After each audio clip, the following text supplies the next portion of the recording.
Hello and welcome to this week's episode of Into the Podcast. I'm your host Sam and I'm joined each and every week by the beautiful co-host Ryan. Say hello, Ryan.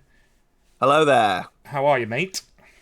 I'm very well, thank you. It's nice to be back, bigger and better than ever. Bigger and better than ever. Yeah, apologies about last week, people. I was homeless and didn't have my laptop, my PC, so we couldn't record even if I wanted to. So there's no Wi-Fi on the streets, man. There is no Wi-Fi on the street. So as you could see, a whole new bedroom behind me. Me and Culinary Corner Josh parted ways when he bought himself a beautiful new house, and we moved out of the old place. And then I moved out. Back in with my parents for a bit, and now I've moved back in with Culinary Corner Josh. Yeah. It all comes full circle. As if you can get rid of me. I know, that's it. And I feel I'm glad because, you know, we've had a newfound love with Culinary Corner Josh because we've been gaming together with Culinary Corner Josh. And I've known Josh for quite a few years now, obviously through you, and going to your house every week. Mm-hmm. And we always talk about gaming and stuff, but I'd never ever gamed with Josh once. No, well, he only ever gamed on my Xbox when we lived at the house, sort of thing. Every now and then he'd turn it on, and then when he moved, he was like, "I'm bored." I was like, "Buy a fucking Xbox, then, dude." So he bought one so he could play COD with us, just as we stopped playing COD. So it's like, "Oh, well, what do you play now?" So we'll download Fortnite because that's what I'm playing a lot. And this was around about the time I was just talking you round. And so we had a full Into the Podcast night on COD the other night. So there was you, me, Culinary Corner Josh, and manager Megan. And obviously Alex was there as well, helping out. They were a duo team with one character. Yeah. That was a great night. It was so much fun. Just you and me. Well, I say that. You and me running around doing silly emotes, but then you running around and pissing everybody off by just running them over with cars. I'm not even going to deny it. You know, I had a great time. I found myself hilarious. I found you hilarious when you wasn't running me over. I'm not sure Alex found you as hilarious though. I think Alex was getting a little bit annoyed. It'd just be quiet for a couple of seconds and you just say, "Will you fuck off?" But it was good, man. Like, we're actually getting, even if it's just an hour here and there, we're getting the opportunity to sort of game together. Mainly Fortnite. Luckily, there's a new season coming on the 20-something of February, so I'm looking forward to that because obviously I've been playing this season a lot, so I'm looking forward to new map, new guns, new everything. So with the season then, does it change like the event? Because obviously this season it's been Godzilla and King Kong. So anytime you jump into the island, you know, a portal will open and someone can take control of Godzilla and or King Kong on very rare occasions. So that's been really cool, like proper pop culture theme. Mm-hmm. Is that the same for every season then? They do something different? There's normally a different season. So last season? I think last season was the like rapper one, so there was Eminem, Snoop Dogg, Ice Spice. Right. Who else was there? I can't remember. There was somebody else. But yeah, you could be them, and they did this massive event sort of at the end where they did this big gig. I don't know what the event's going to be. Godzilla's not in it anymore, right? So they've now pulled him. So I'm assuming there'll be some sort of an event in February to welcome in the new season. Which is always good fun. Like I say, it's one of those. It's normally on about 7:00 at night, and you've not got to do anything. You've just got to load into a map. So I think if it does it this year, it might be worth you just, even if you've got little, and just logging in, loading to the map, and just see what's going on. Because they are spectacular, mate. Like the time and effort they put into it is so much fun. I'm still blown away every time I log on to Fortnite. Cause I even if I get a cheeky 30 seconds, I'll log on just to see what has been refreshed in the store because it refreshes every 24 hours, and it still blows my mind the licensing that they've got. I think yesterday they had like Eminem in the store that you could buy, and like all his like songs and emotes and stuff. It's like just crazy. Yeah, that was from last season. That one was. Yeah. The Stranger Things is back in it, which apparently is quite a rare one and doesn't come back very often. So after my chat with Josh yesterday of how I'm not buying anything else on Fortnite because I need to save money, I bought the Demogorgon. Did you? Well, I got back 6 pints deep because we'd been out for a meal, and you know what I'm like, after 6 pints, mate, I'll buy out. Yeah. Well, you know I'm a massive Stranger Things fan as well, and I was like, oh my god, it's Stranger Things, and I had some V-Bucks left over from when I got the Captain Jack Sparrow emote. Yeah. After you treated me for my birthday very kindly, and you bought me my first ever skin on Fortnite. I was sick of running around with you in default skin, and I couldn't be bothered to go out and actually buy you a gift. So It was a great gift, Captain Jack Sparrow. It's unbelievable. What a great skin. And then I bought the emote to do the Jack Sparrow run, which is just fantastic. which is just all we do now, isn't it? Running around Yeah. the map doing the Jack Sparrow run, like. Oh, it's so good. But yeah, so with the V-Bucks I had left over, I was like, oh, I only need another 1,000. I can buy Hopper from Stranger Things. So I did that, because why not? I fucking love Stranger Things. Yeah, exactly, mate. Yeah, and it's quite a good one. It's very cartoony. It's a cartoony version of Hopper, but it's still a pretty cool little skin. Yeah, and they're all going to be they're all slightly cartoony versions, aren't they? Absolutely. I quite like the 11 one, actually. The 11 one, especially their outfit that with the proper 80s. It looks cool. Yeah, it does look proper banging. I am slowly getting dragged in now, and I can see why I'm gonna, like you, end up spending all my money on it. Yeah, and it just becomes graft, mate, because you're just like, the constant internal battle to not buy a skin constantly. Yeah. On COD, I didn't have that much, and I don't know whether they're just a bit cheaper on Fortnite or what, but on COD it had to be something I really wanted for me to buy it. Yeah. Whereas on this, I'm just like, it's a dog made out of bread. That looks cool. I'll have it. Yeah, I think that's the thing. It is cheaper because the Fortnite ones are cheaper. The COD ones are crazy money, and it's the licensing stuff. So it's all like favorite pop culture stuff. Even though they do even the daft stupid ones are fantastic. Like you and Josh bought the Bow Buns. Yeah, it's just like people that look like Bow Buns. Is like, the big difference has got to be that you can see your skin. So you can actually see yourself running around, whereas on COD, it's just first-person shooting, so you only ever seeing a gun. So yeah, absolutely. Yeah, it's good fun. It's been nice to get a bit of gaming in. Like things get easier now that little one has like a bedtime, so he's in bed for sort of like, well, varies anywhere between 8 and 10 o'clock. But especially during like on a weekend, that gives like an hour or maybe 2 hours in an evening, baby free, where I can just jump on, even if it's just for a couple of games or whatever. So slowly clawing those moments back, which is nice. Yeah, which is good. It's good actually, because you actually texted me. It might have been yesterday, being like, "Do you want a game?" And I'm like, "No, this never happens, and I'm not home for fuck's sake." Or was it Sunday? I can't remember. Sunday, that was it. And I was like, "Fuck's sake, man." Yeah, it was Sunday. Yeah, because Claire was out at her mum and dad's with little, and so I had a free house. So I was like, know what? Play some Fortnite, and you weren't there, man. Yeah, unfortunately, when I've got little and I'm not around the PC at the moment, which is a bit of a pain. Gaming-wise, though, I've decided, obviously, like I say, I want to get a little bit more serious about the streaming stuff.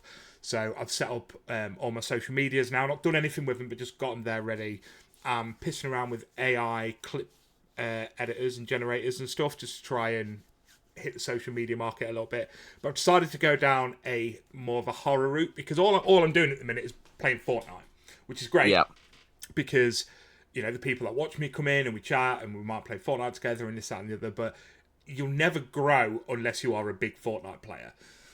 So I have bought loads of like indie horror games, and I'm going to go down that route because indie horror has quite a big market on Twitch. That is the way. That's like I get probably because I've liked a couple of his videos, so he just pops up on my Instagram all the time now. And I can't remember his name off the top of my head. He's like this American guy. I think he's from Texas, King Wolves or something like that. Okay. And he just does that. Like it's horror games, weird and wonderful ones, like proper like indie games. Yeah. The ones that like a lot of them don't look fully fleshed out. A bit like when we played Phasmophobia. It's sort of like they're a bit clunky, but you still get those jump scares. And his videos are fucking hilarious because you can click that, like clip it, and share those clips, because people getting scared is never not funny. Oh, it's always funny. But it also drags you in as well, because if you're watching the clip of them playing, it is scary as well. Absolutely. And let me tell you something. It's funny for the people watching. It is not funny for you. So I decided to do one yesterday. I bought a game called The Cabin Factory. That I didn't really know much about it. I'd just seen a clip of it online. And I was like, I'll give it a go. It's only like a $5. And the idea of it's really cool. So basically all it is, you're an old-ass woman, and there's this big conveyor belt where cabins come along. And I've seen clips. Yeah, the company you work for basically sell haunted, in inverted quotes, haunted cabins for theme parks and movie sets, but obviously they're not actually haunted. But there's been complaints that one was actually haunted, so it's your role to go into each of these cabins and guess whether they're haunted or not. Fuck me, mate. I did a 2-hour stream with it yesterday. I'm getting goosebumps thinking about it. I was sweaty. I'm pretty sure a bit of poo come out at one point. Like, oh, it's terrifying. It's not got, the game itself's not got longevity. Like, I completed it the first time, so you've got to get 8 right on the bounce. Right. Some of them are very obvious. Some of them you just got to look for like a little bit of movement. But like, if one of the ghosts comes after you and gets you, you die and you've got to restart.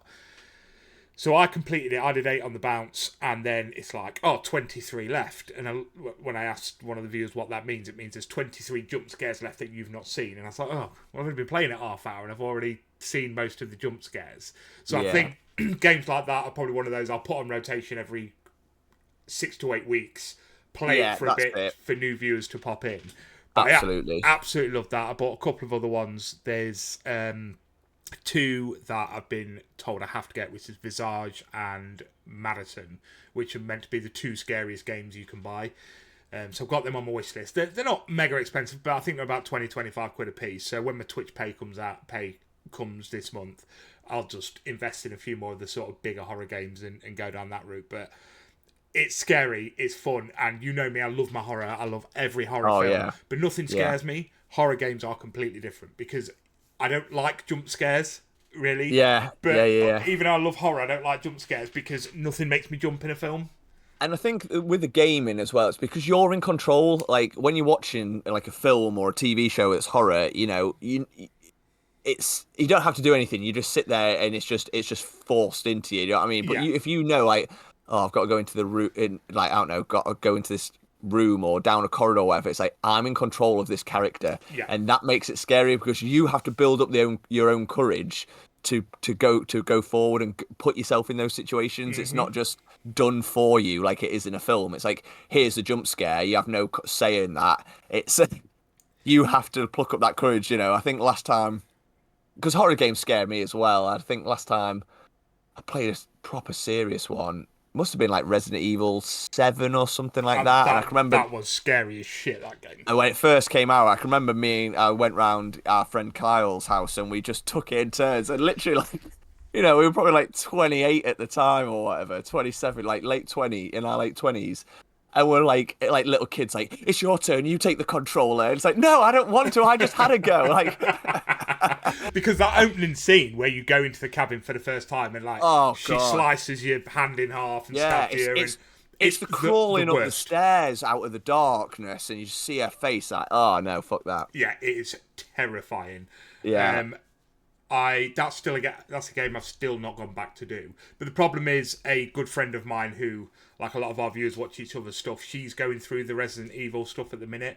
So I kind of don't want to do Resident Evil at the minute whilst a lot of our viewers are the same because they've already seen it from someone else. Yeah, absolutely. So a lot of this indie stuff, I'm going to try get the Outlast games.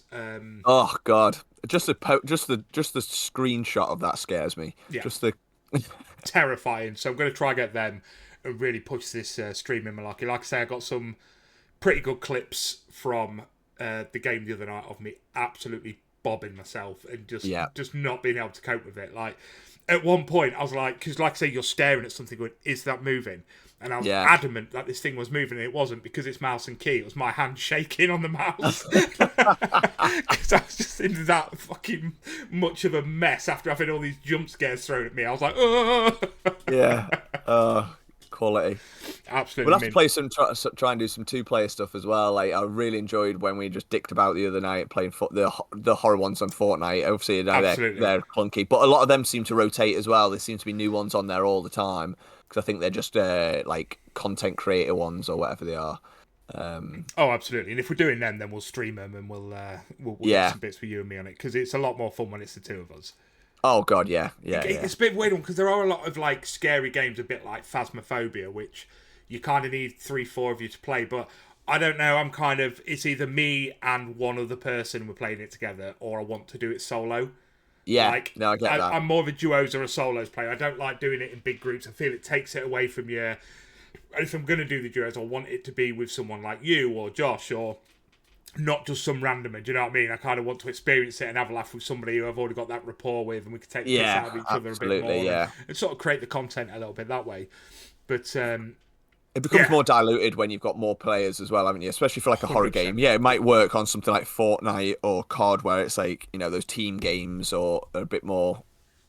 It opens up a few other things if there's more players, but when it's horror and you want to focus in, and then like with two people, you bounce off each other a little bit more, because if one person's scared or like, you know, like you go in that room, you go do that, I'll wait out here type thing, you know. Yeah, or absolutely. A lot of times in the horror games co-op, you get split up, so just hearing the other person absolutely shit themselves is just hilarious. 100%. So lot coming game wise, and yeah, obviously we said this a million times. Go follow on Twitch, PapaRoast88. I got rid of the TTV because I added that accidentally and couldn't get rid of it. So I finally managed to get my my old gamer tag back. So PapaRoast88, go drop us a follow. A lot of really cool stuff coming through that. A lot of real random games to play. I was looking the other day on Game Pass, and not only is obviously E-Day Gears of War coming straight to Game Pass, so is Doom Dark Age.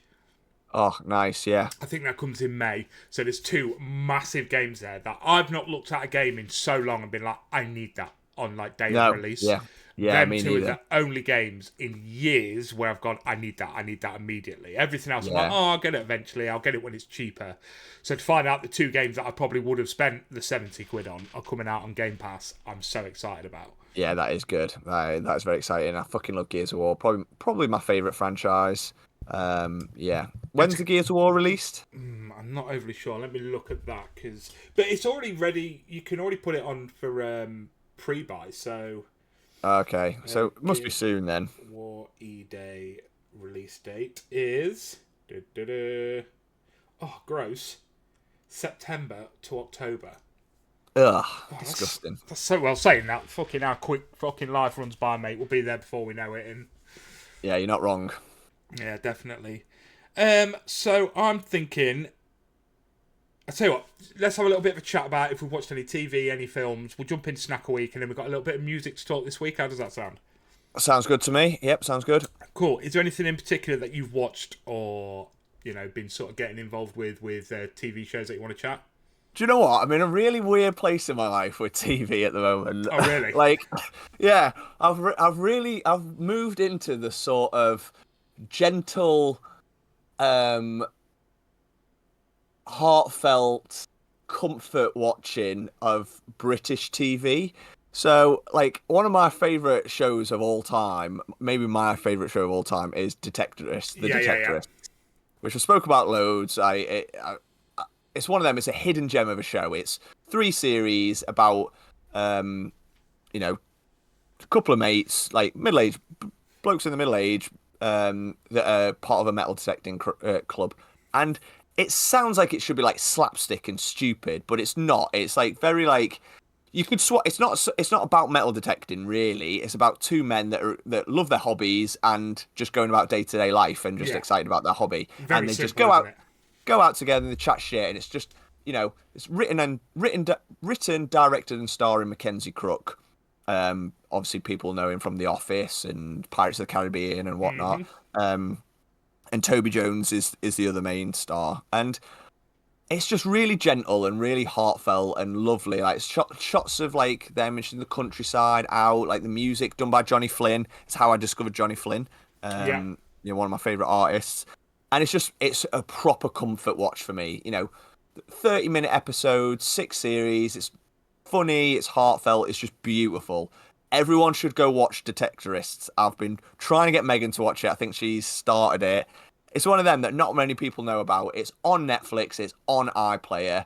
You've got no excuses to not go watch it. You'll not regret it. It's like a hug. It's a hug in a show. It's how I do that. So from that, because I binged that and I must have watched it like back to back like twice recently. So from that, I started watching really randomly because Mackenzie Crook, after he did Detectorists, he did Wurzel Gummidge. Have you ever seen Wurzel Gummidge? No. So he did a remake of Wurzel Gummidge. So obviously, I never watched the original one from the 70s or something. I know what it is. I've never seen it. It's about a scarecrow that comes to life, and it's like a kid's show. And so he made that. I was like, you know what? Sod it. It's on iPlayer. I'll give it a watch. It's a kids' TV show, but fine. But there's only 6 episodes, but they're like mini films. They're like an hour-long episodes. And similar thing. Okay, it's a bit silly. It's a bit childish, but similar. It's like very soft, very gentle. It's in the countryside. It looks very nice. It's just very comforting. Found it very relaxing. Yeah. So I was like sat there watching fucking Mackenzie Crook as Wurzel Gummidge, and like, you know, I told my dad about it when I was watching. He's like, what the fuck are you on about? Why are you watching Wurzel Gummidge? And like, when we were around the other weekend for his birthday, and obviously we'd all had some drinks at the end of the night, I just like staggered into the living room, got a blanket on, and just stuck Wurzel Gummidge on. And he walks through like, honestly, what the fuck is happening? But I've moved into that place, and so I've finished all that, and now I've moved on to Mortimer and White House Gone Fishing. Oh, I've seen a bit of that. You know, it's a huge show. It's massive. Again, just like it's like real life detectorists. It's obviously Bob Mortimer, Paul Whitehouse, you know, 2 very well known comedians, actors from the British scene. It follows them because obviously Bob Mortimer he had heart surgery, had triple heart bypass in 2015, and obviously like it knocked him. So from that, and Paul Whitehouse has had to have stents put in his heart and stuff. So about them adjusting to life and just going out fishing, and it's just like real life detectorists. It's 2 blokes who are just mates that, yes, they go out fishing, and you know they're out in these beautiful places all across the countryside, across Britain, and they're just chatting shit, and their banter, it's hilarious. And I found like I'm properly laughing along with it because they're just daft. They're both stupid, and they bounce off each other so well. They've got that rapport, and you know, obviously it's a critically acclaimed show now. I've started it from the beginning, but it's got like 8 or 9 series now because it's just one of them. I think the nation just seems to love it. So yeah, I think it helps that those two have been working together for 30, 40 years at this stage. Oh yeah, they'll have known each other like a long time. So they've just got that natural rapport where it's none of it's scripted. It's just them literally chatting shit, bouncing off each other, doing stupid voices, and taking the piss out of each other, and it's just hot. All the like same as Detectorists and Mortimer and Whitehouse Gone Fishing. The way I describe it is heartfelt and hilarious. Yeah. They're just proper like short, 25 minutes, half an hour. Especially me with little, and it's trying to find these moments where I can watch something and fit it in. So I don't know why I've just sort of stumbled into this like really homey. Feel good, mate. Feel good. That's where I'm at. And maybe that's because, you know, it's January and it's fucking miserable. Oh, wait, well, it's February now, but January is a long ass month, you know, post-Christmas blues. So it's just been nice to have these lovely, comforting things to watch. So, yeah, that's really randomly. I've moved into that sort of genre, and I would recommend it to anyone. No, I absolutely love that. Like you say, it's quite nice to have that. Just that comfort thing, you know, like we live in an age where we're all full of anxiety and stresses and bills and fucking exactly, and like, you know, and it's just something nice to be able to switch off and just it's inoffensive, isn't it? And so that's what I've been watching recently, and I've been loving every second of it. What about yourself? So personally, again, like I say, I've not had a lot of opportunity to be watching stuff, and you know, I've been sort of sofa hopping for a couple of weeks before I sort of settled down here, so I've not been watching a great amount, to be fair. But one thing I have started watching, which I don't know why it took me this long too, it's one of these TV shows that everyone says is outstanding, and I'm like, I'll get round to it, but again, there's loads of seasons, I can't be fucked. But I started watching Fargo. Okay, yeah, nice. Have you seen Fargo before? I've only watched the first series, I think, which is the Martin Freeman one, isn't it? The Martin Freeman, Billy Bob Thornton, and Colin Hanks. Yes, yeah.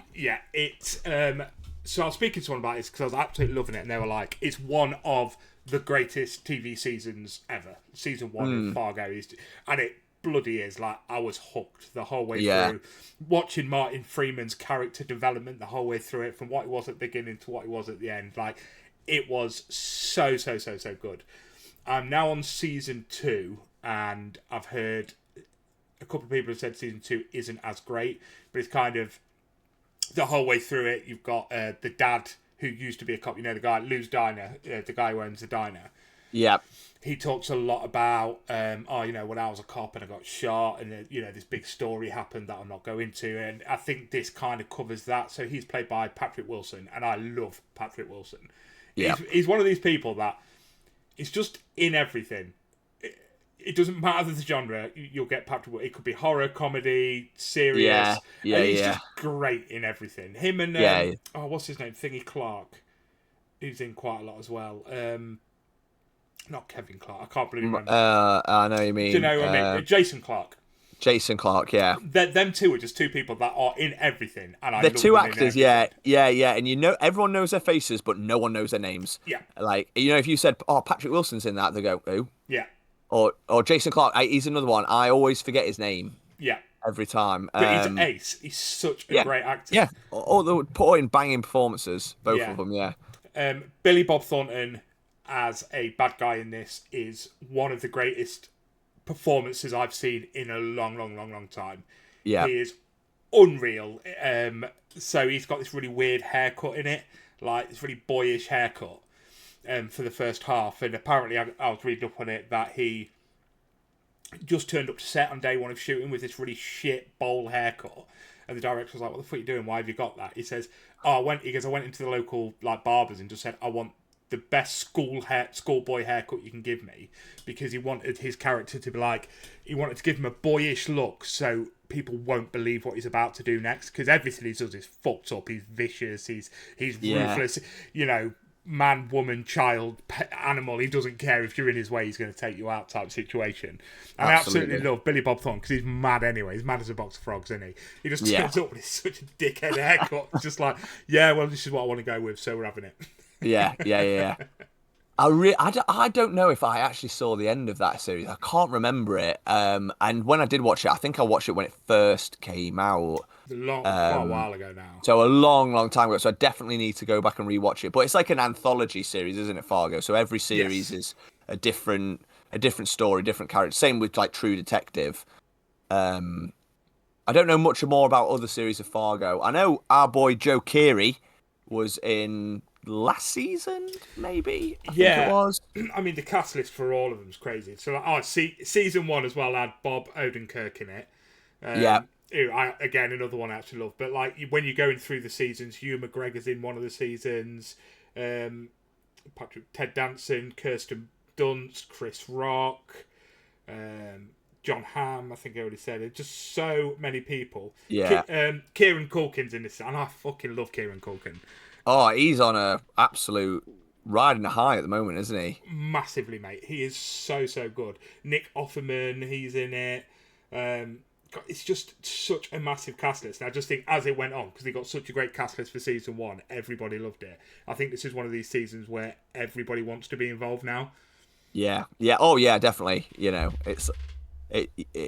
think it's for a lot of actors, it's a chance to play someone weird and wonderful. Even Ewan McGregor, I remember seeing the shots from.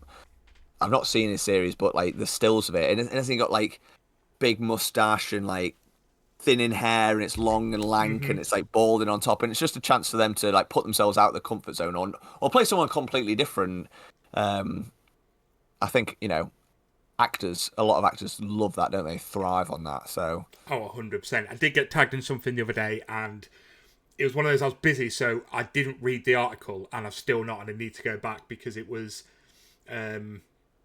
the cast of True Detective season 1. So Woody Harrelson and Matthew McConaughey are coming back for another season of it. So whether it's going back to another. So I just got tagged in this article. I've not read it yet. So it could be clickbait. It was old Puntland Pirate that tagged me in it. So I need to go back and read that. Cause if that's I don't know how I feel about that, because obviously I'd fucking watch that and I'd love that. I think series 1 of True Detective is probably arguably the greatest series of a TV show ever. It's insane. And And I don't know. Obviously, it's one of them where it's like that's like a holy grail. So if you go back and try and do something, do you do it the same? Do you do it different? Yeah. You're already on the back foot straight away. Absolutely. So it'll be interesting. I'll be interested to see. And again, Obviously, if they could pull it off, then fucking oh, definitely go for it. But I've been burnt by clickbait before. Today, mate, as you was taking Littleton downstairs and grabbing yourself a drink, I saw a post that said that McDonald's bagels were back on the breakfast menu, and I got so excited, and they're not. Oh, so that's devastating. now I don't believe anything I read on the internet. So where I was really excited to sort of say, oh my God, they're coming back, after reading that McDonald's post, I don't believe it. No, nothing's ever happening. If it's on the internet, it's not true. Exactly. Just before we move on, side note on True Detective. Go on. A little piece of trivia. True Detective Season 1 on DVD is the first present that Claire ever bought for me. Really? Yeah. What she got me great present. That and The Warriors on Blu-ray. Great present. It's not Unbelievable. Not Captain Jack Sparrow skin on Fortnite, but obviously, but as that that's why we ended up getting married because of that. Oh God, absolutely. That was that set the stall out straight away. Yeah, presents have just gone downhill since then. Oh God, too right. Yeah, she didn't get me anything for this birthday. God, she didn't even get me. She didn't get me a Captain Jack Sparrow skin. No, she bloody did not. Not even a Hopper skin. So it was also Culinary Corner Josh's birthday, and obviously he's putting me up at the minute, so I had to treat him to something a little bit special.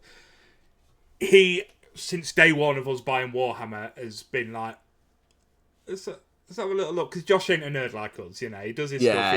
He enjoys hiking and mountain biking and going to the gym and all that weird stuff. Who's got time for that? Oh, I know, mate. He loves all that shit. But he's always like been looking over my shoulder. And when we got into Age of Sigmar, he then was like, I love the look of 40k.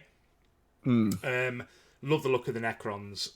So we was talking about it the other day. I slipped it back into conversation about 40k. He was like, yeah, I really like this, but my problem is I don't want to get an army in case, I want to play it. I don't want to just collect.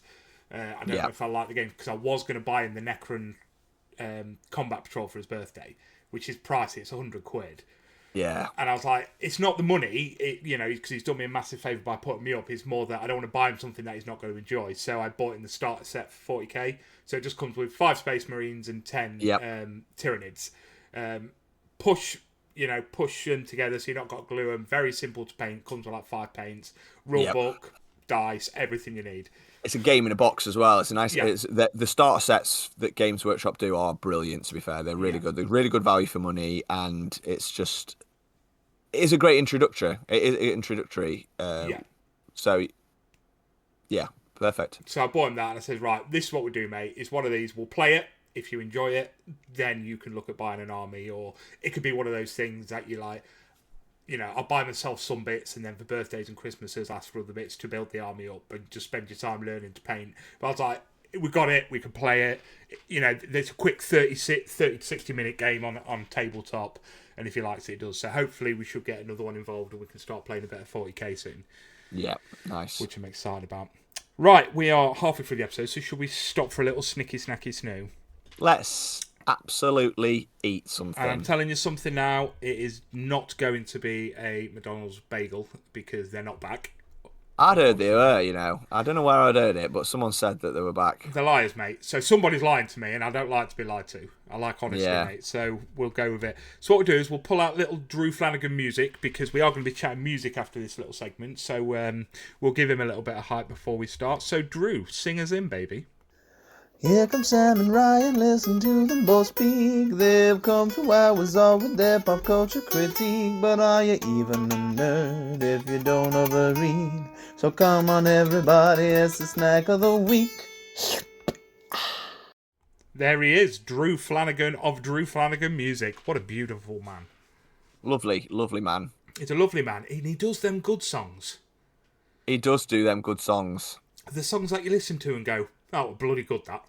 That was bloody good. Let's listen to that song again. Exactly. That bloody good. Now, unfortunately, you can't listen to Snack of the Week because it's not on anything. You can only listen to it through into the podcast. So if you like that, then, go and subscribe to us on your normal Spotify's and whatnot and all that sort of stuff, so you can listen to that song constantly. But if you'd like to hear some of his other songs, Ryan, yep, where can they do that? Also on Spotify. No way. Yeah, way. Way. Way. They're all his songs are all the way up on that Spotify. But what about, like, if you mean you don't really use Spotify, though? Because I don't. Well, I'm Amazon Music, I do. Well, yeah, he is on the Amazon Music. No way, so I can add him to my playlist. Yeah, search for Drew Flanagan and his music will come up. Oh my God. The only problem is, though, with, like, listening to it, like, when you're driving or going to the gym like I do all the time, you can't see his face. And I'd love to see his face when I'm listening to him sometimes. Can you do that? Yeah, you can. Yeah, he has the talking pictures, and they're on the YouTube.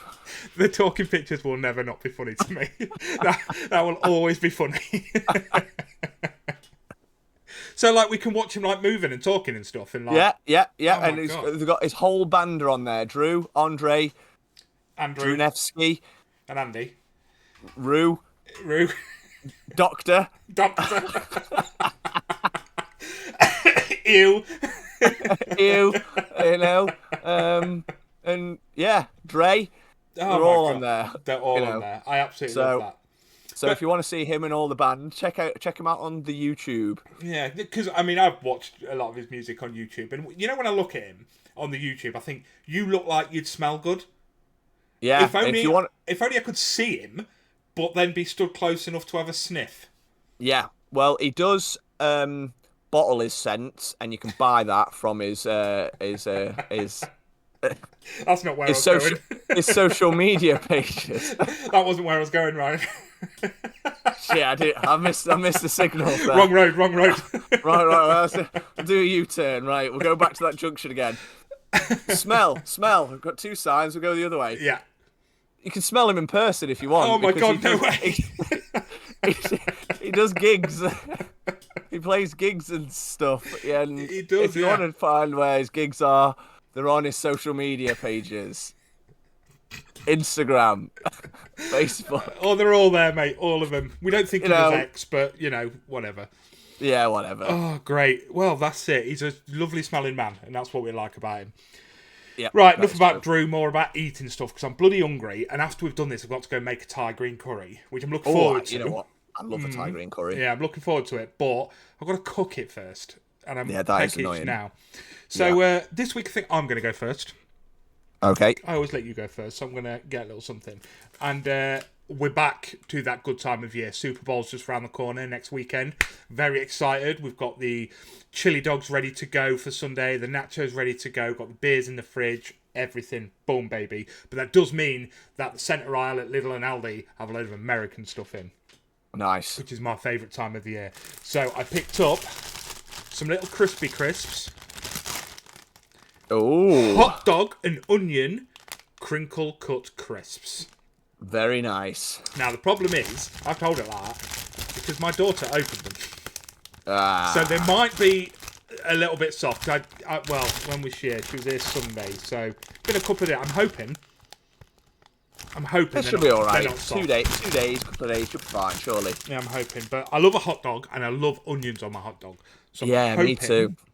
I'm hoping these are good. I don't have fried onions that often enough, to be honest. You know what?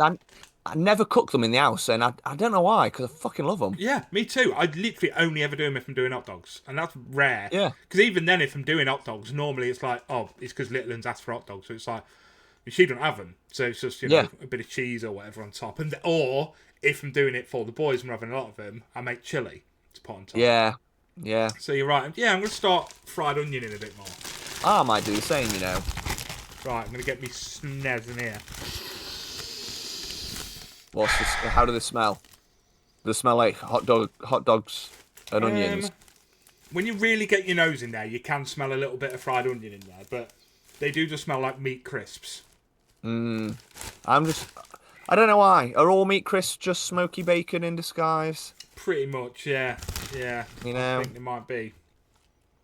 Right, we're going in. Not soft. That's a good start. So they are a crinkle cut crisp, which are normally a very crunchy crisp anyway. Yeah. What are your thoughts on crinkle cut as opposed to smooth cut? Harder on your teeth. Yeah. A bit harder in a sandwich as well. It's hard to really sort of mash them down. I don't know if you get more flavour in a crinkle cut. It goes in the ridges, doesn't it? Yeah. But I think I prefer a smooth because I think they're just a bit too crunchy for me. So, one more. The fact that you have had quite a few there makes me think that they must be good. Or is it because you're hungry? I'm hungry. That... And also, with a crisp, you need a few of them to get that flavour really in there, don't you? Yeah. That is a lovely crisp. I would definitely eat more of them. Not a hot dog and onion flavour crisp, though. No. I'm not getting a hot dog and onion vibe. It's just a meat crisp. It's just a meat crisp, yeah. I get it. Which is fine, because, meat crisp is my second favourite type of crisp. What's your favourite? It'd be a cheese and onion. I love a cheese. But then it's saying paprika, banging. Salt and vinegar, there's a great space for salt and vinegar. Yeah. Ready salted, my friend. Very underrated, because you can do a lot with ready salt crisp. They make banging sandwiches, but they're also good to smash a couple of bags together and put on top of a pasta bake. Oh, interesting. Never tried that. Two bags of just plain crisps. Yeah. And then put it on top, and then you put your cheese on top of that, mate. Got to keep an eye on it because they will burn quick whilst you're grilling it at the end to get that cheese to melt. But interesting. Very good. Interesting. I made one the other day and did it, and very, very good. I also think ready salted are the best for dipping. Because it's it's neutral. It's like a neutral flavour. Yeah. So then you get your flavour from your dip. It doesn't contrast. Exactly. Because if you're going for like a good salsa or a good sour cream, which is my favourite, if you're doing it with one of these, just a very flavoursome crisp. Yeah. So that's gonna overpower the sour cream. Exactly. You're losing one way or the other there. The crisp or the dip flavour is going. So tier system. Explain the tier system for anyone that hasn't listened before. So we've got a 5-tier system for all of our snacks, and it's a basic tier system. It goes, 1 to 5, 1 being the best, but they're all labelled. 5 being the worst. So we've got at the very top tier, straightforward. It's obvious. It's the tier that's at the top. It's the best one. Plain and simple. Next, we've got that one that comes second. Love that because I love it. It's not quite top tier, but I still loved it. It was pretty damn good. Yeah. Just below that, we've got I'd have that again.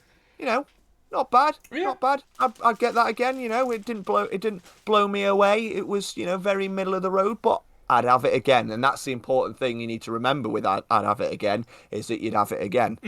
Yeah. The one that comes after that, fourth, we're bottom half now of the pyramid. I don't know why it's a pyramid, because couldn't it just be like a rectangle? Could be any shape, really. Could be any shape. Divide it into 5. It's just as long as exactly. So, but we've said it's a triangle, so a pyramid. So we'll stick with that. Mm-hmm. Fourth is if I have to. I'm hungry. There's nothing in the house. What's in the bottom of the cupboard? Oh, this is here. I don't really want it.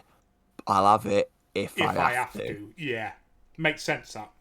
Yeah. So that's the key one to remember for that one. Yeah. Is if I have to. Yeah.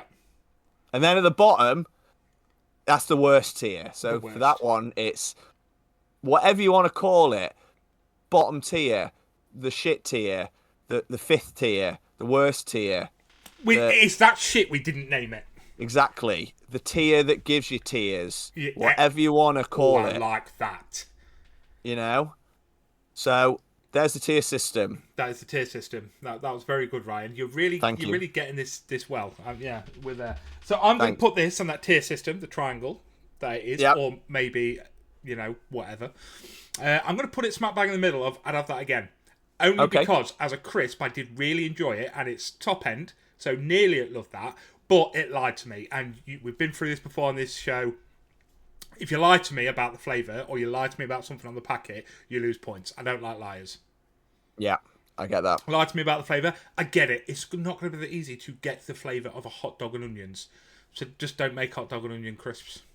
Yeah. Do you know what I mean? Just make meat crisps. Because I'll buy them anyway. Yeah. So it's losing points. It's the top end of I'd have that again. But it lied to me, so that's where it's going to sit. Yeah, fair. Your turn for a snack then, Ryan. And you look hungry. You look like you're wasting away, mate. I am wasting away. I'm very hungry, and I've got a very special snack this week, courtesy of our main snack provider, Manager Megan. But not any old snack. I've got a birthday treat, and Megan has made me cupcakes. Oh my god! Look at that! Oh my for god, all our watchers.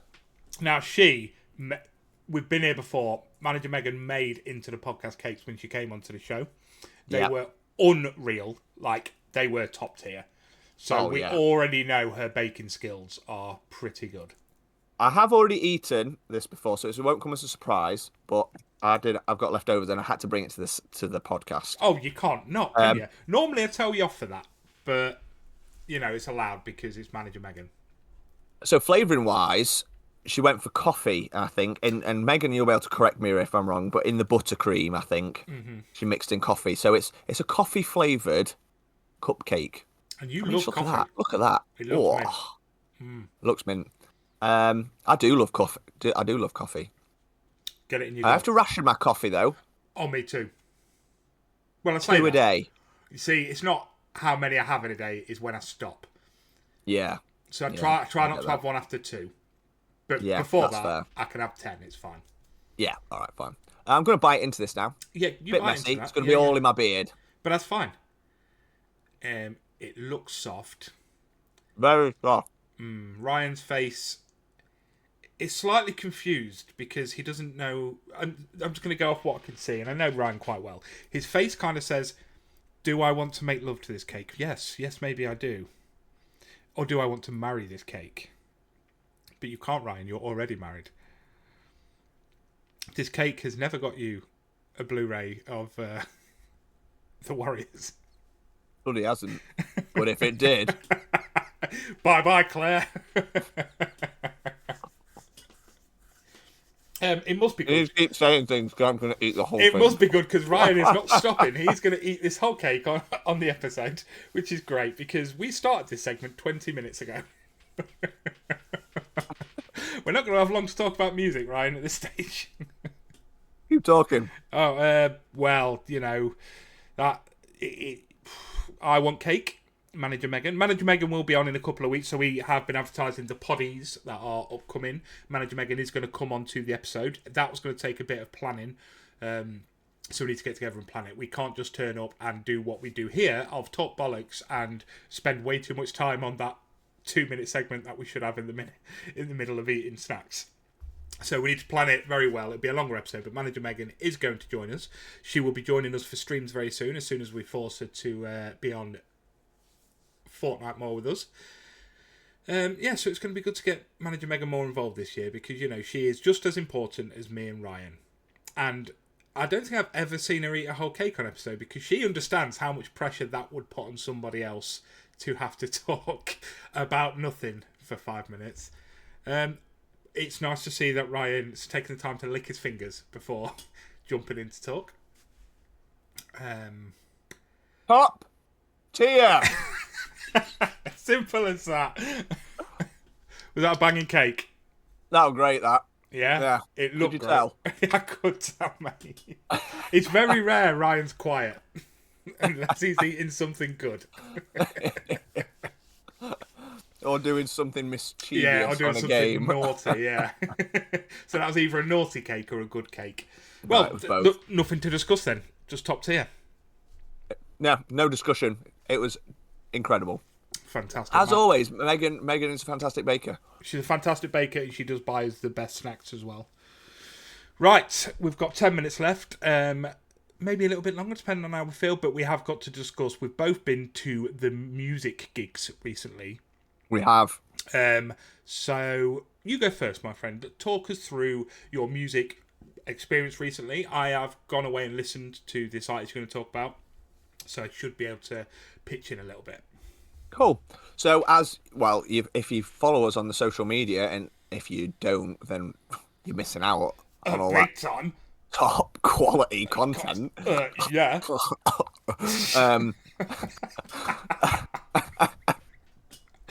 You will have seen that I met Matt Berry, the Matt Berry. One of my fucking all-time heroes. I fucking love Matt Berry. I've been a big fan of his for ages. Ever since like the Mighty Boosh days, which was like, early 2000s. Yeah. Obviously IT Crowd, been huge in the British comedy world, but then has gone on to be internationally recognised for What We Do in the Shadows, which is also incredible, and he plays Laszlo. So yeah, huge figure, does loads of voiceover work, got one of the most recognisable voices going. But what a lot of people don't know about Matt Berry is that he is a musician, and he's a massive musician, and he's got 13 albums out. Jesus. The earliest one, Witch Hazel, came out, I think, 2010. And I've been a big fan of his music for a long time. Similarly with Johnny Flynn, I discovered that he did music by watching Toast of London. Have you ever watched that show? No. So he wrote Toast of London and stars in it, and he plays a kind of like caricature version of himself. He's like a struggling actor in London that has to do loads of voiceover work, and he thinks he's like mint and he's this arrogant guy, and it's a fantastic show. Really hard to get hold of though. Definitely worth watching, especially if you're a Matt Berry fan. But he does the theme tune for that, and so through that I discovered he does music, and I've got loads of his albums on vinyl. I think I've got 6 of his albums on vinyl. Quite a few of them signed. He's signed to a record label called Acid Jazz, which is the coolest name ever for a fucking record. Too right. But it's like an independent record label, and they've had him since day one, and he's obviously very loyal to them. So they do like limited runs, cool like print, cool vinyls, cool coloured ones. Anyway, he announced that he had his new album coming up. I think it was last year. So this album called Heard Noises, which got released last week, the week before, about 10 days ago, I think. Each of his albums is sort of the kind of comedy in terms of the lyrics, but the music's just brilliant, and each album's kind of different. This one's very sort of like... Have you listened to Heard Noises? So Heard Noises is the only one I've listened to. I didn't realise he had so many albums out. So this album's very 60s trippy. Yeah, 60s psychedelic, sort of funky in the music, and it's it's really cool. So obviously, like, different ones have different sort of themes. So like Blue Elephant was very like psychedelic. His early stuff, Witch Hazel and Kill the Wolf, are kind of like sort of folky, folk rock, a little bit. Sort of, he's always got quite prog rock elements to it. Yeah. His voice is not how I'd expect his voice to be, because that's why I was so interested. Because I was like, You'd expect him to be quite deep, like his characters, because he's like, I'm Matt Berry, but he sings quite high, I think, and quite softly as well.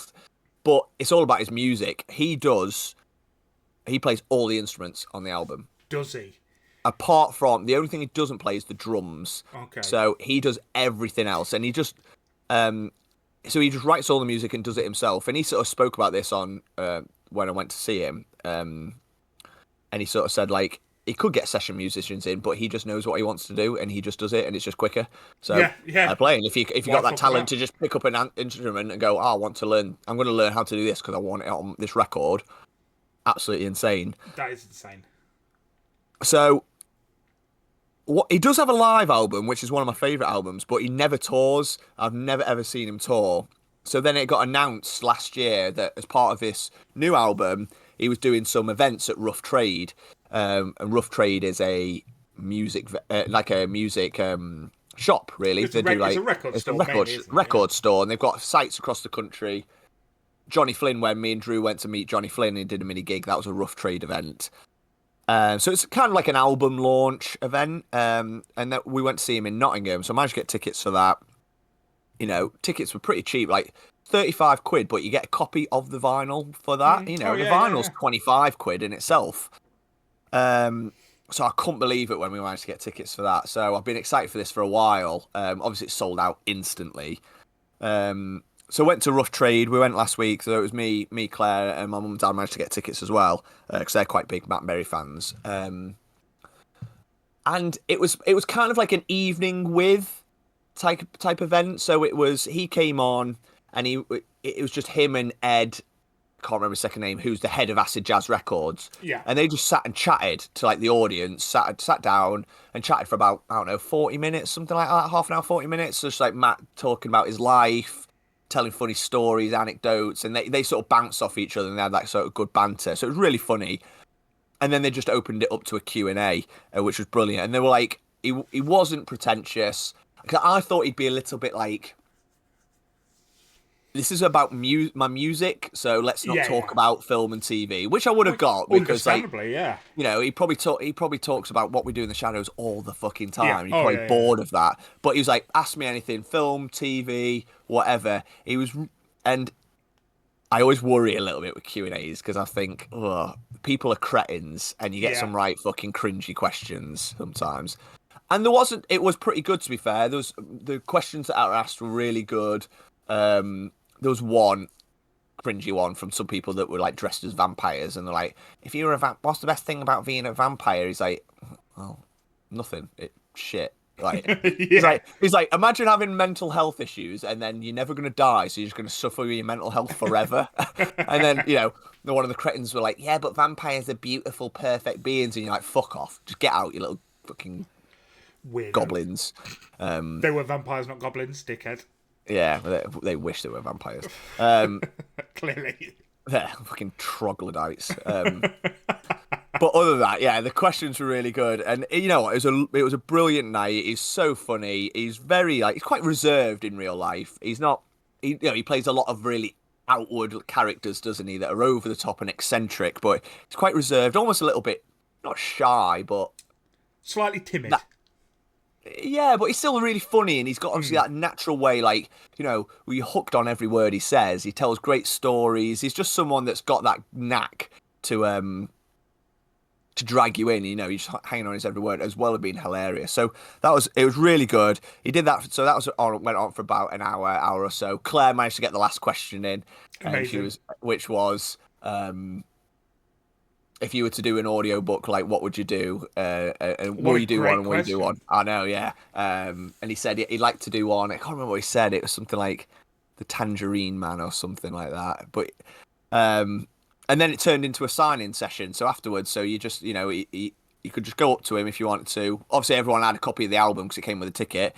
And just, went up to him, had a quick chat with him, posed for a picture. Because a lot of these events as well, I'm a bit like, will you get a photo? Will they be no photos? Because, he doesn't have social media. He's very, like, sort of... They said right at the start of the gig as well, like, the the event, Ed was like, put your phones away. Don't, put your phones away. Just be in the moment. Just enjoy it. So I was like, I wonder if that's partly because he doesn't want pictures of him taken. So asked him for a photo. He was like, yeah, of course, it's fine. Like, spoke to him, asked him if he'd going on tour.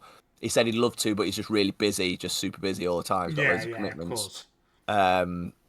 And then signed all our stuff. You know what? It was just brilliant. One of them where you just come away buzzing, like I fucking can't believe we just met Matt Berry, one of my fucking heroes. I know, and he was proper sound, and like at a record store, just like a really random moment, but just one of them was just brilliant. Yeah, it was absolutely class. What a legend. People should listen to his music. This album's done really, really well. To say it's an independent record label, it got to number 22 in the charts. Oh, wow. On Friday, so after its release, and that's all pretty much from physical copies, which is amazing. Brilliant in this day and age. So, that's so cool. He's like, I've no idea why this one's done really well. It's like critically, it's been acclaimed, and it's getting loads of traction, but it's not that much different to any of his previous stuff. And he's I'll put the same amount of effort in this one as I have all the others. So maybe it's just because he is bigger now. I think that's what it is. His popularity is bigger than it's ever been because of what we do in the shadows and stuff. Yeah. So more people are taking note. But yeah, a brilliant night, absolutely class. What a legend. It's great meeting your heroes, especially when you come away thinking they're exactly how you wanted them to be. Yeah. So yeah, it was awesome night. Amazing. So he'll be coming on the show when? I think he said he's excited to listen to the poddies, so he wants to know where the poddies. And then after that, so don't know. We'll probably be looking maybe middle of this year. Yeah, we'll get him on, and we can't get him on until you've bought the Matt Berry Fortnite skin. Oh, obviously, yeah. So, right. Yeah, interesting. Cool. Well, I'm really glad you enjoyed that, mate. I didn't realise it was just Q&A. I thought it was going to play some music there as well, but that's really cool. Yeah, I didn't know if he was going to do that because I think with the Rough Trade events, it seems to be potluck. Because Johnny Flynn at his album launch, he did like a mini gig for like 45 minutes to an hour. Well, the Darkness was there 6 months. Yeah, ago. I know. I know. And they did a gig. Yeah. I was so tempted to get tickets, and I was like, do I don't? Because I do like the Darkness, but I can take or leave them to me. So I'm not like a super fan. I really like Justin Hawkins. I think that's it more for me. I mean, the Darkness was my first ever gig. Yeah. But Justin Hawkins alone, I'd love to go see because the dude is just brilliant. Yeah, he is. He absolutely is. So, yeah. So what about you? What have you been up to? So I went to a gig at the Drill Hall in Lincoln. I came across them when I was out on the piss, and I couldn't believe what I was seeing. So the band I went to go see was a band called Steve and Seagulls. And they made it quite big where one of their videos went viral online, which is, I thought they were American. So they're a typical, like, Deep South bluegrass type band. You know, it's banjos, tin whistles, bloody accordions, like, you know, and they cover rock songs. So they cover AC/DC, Iron Maiden, nice.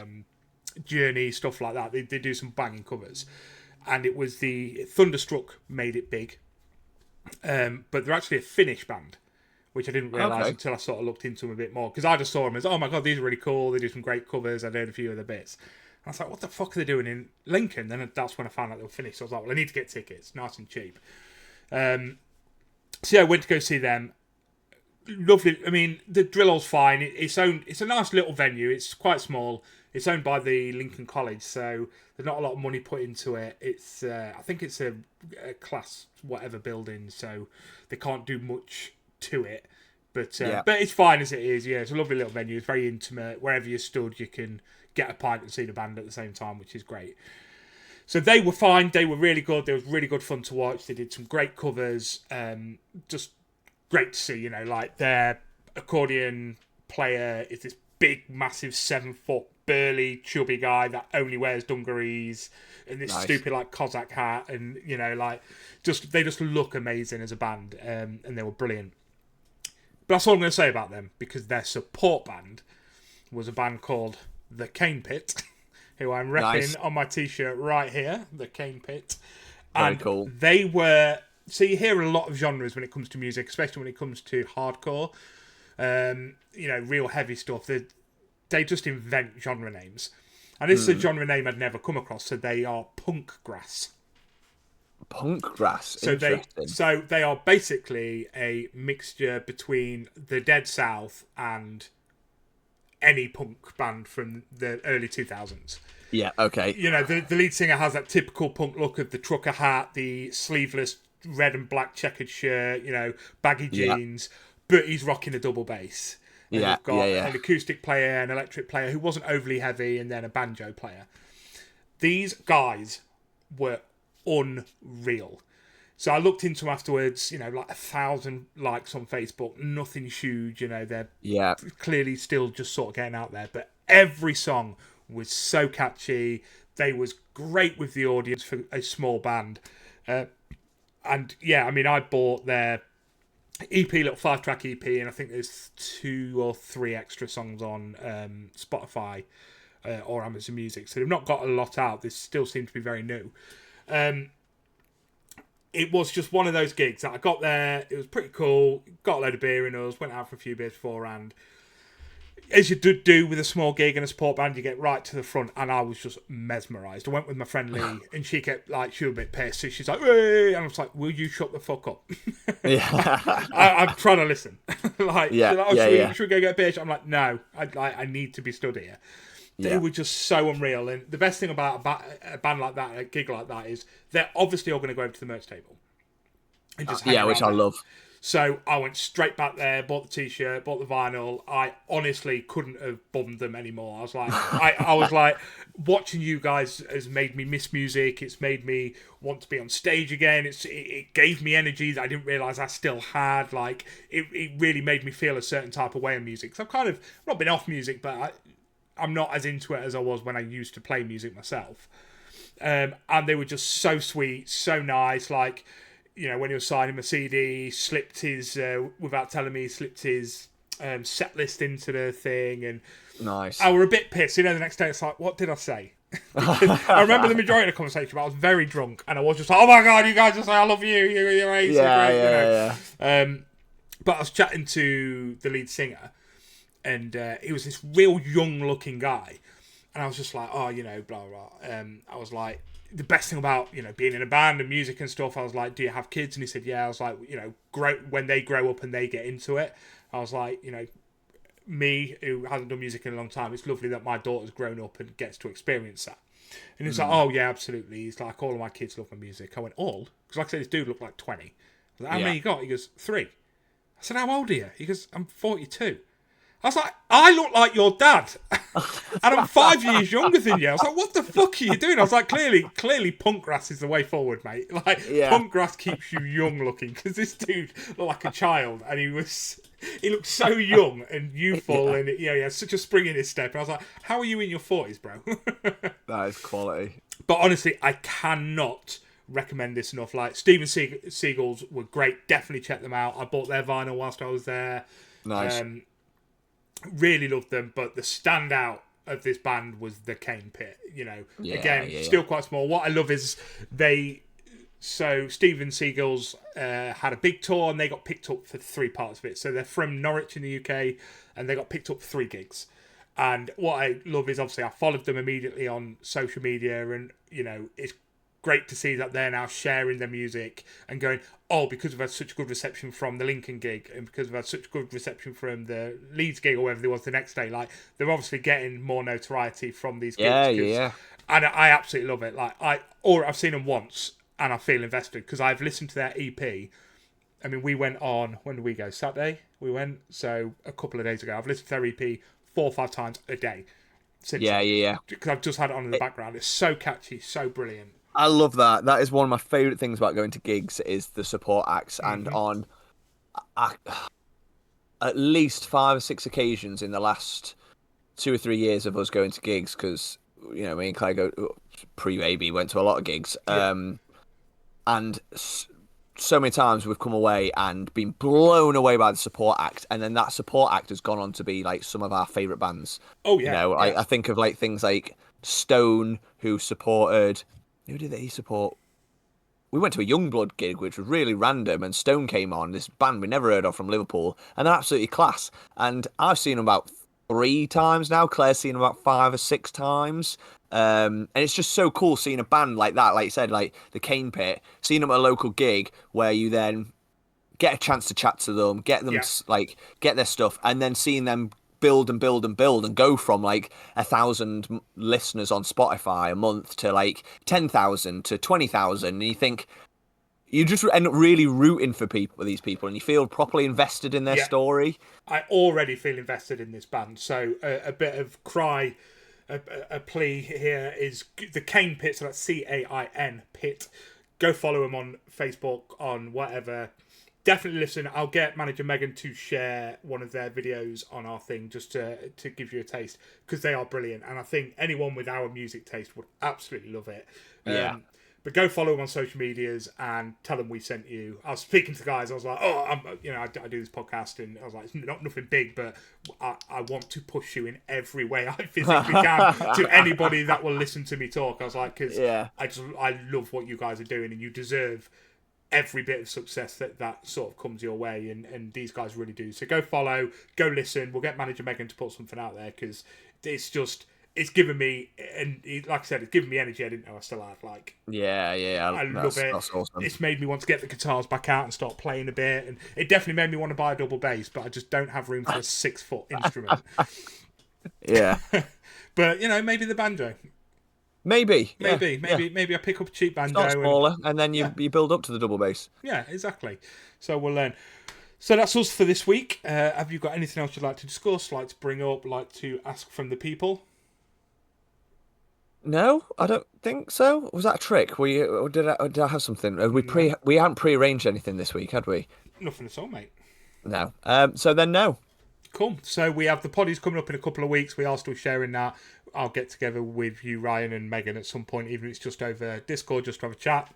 Get everything hashed out and get that to you as soon as possible. Yeah. So I enjoyed this week, mate. Bit of TV talk. We don't talk about TV a lot. No. Music. No. We don't talk about music a lot. Drew, we do talk about Drew a lot, but that's because we love him and he smells great. He does. Don't forget to buy them bottled smells from his website. Just bottles of armpit sweat. Another tenner. I'll buy it. I'll put it all over my Kane t-shirt. Yeah. And whilst you're out there buying that merch, obviously Papa Roast 88 he has his own merch store as well. So treat yourself to a nice hat or something while you're out there. You know, if you're feeling flush. Christmas is out the way now. You've got all that extra money, people. So you know, give it to me. Exactly. I'm homeless.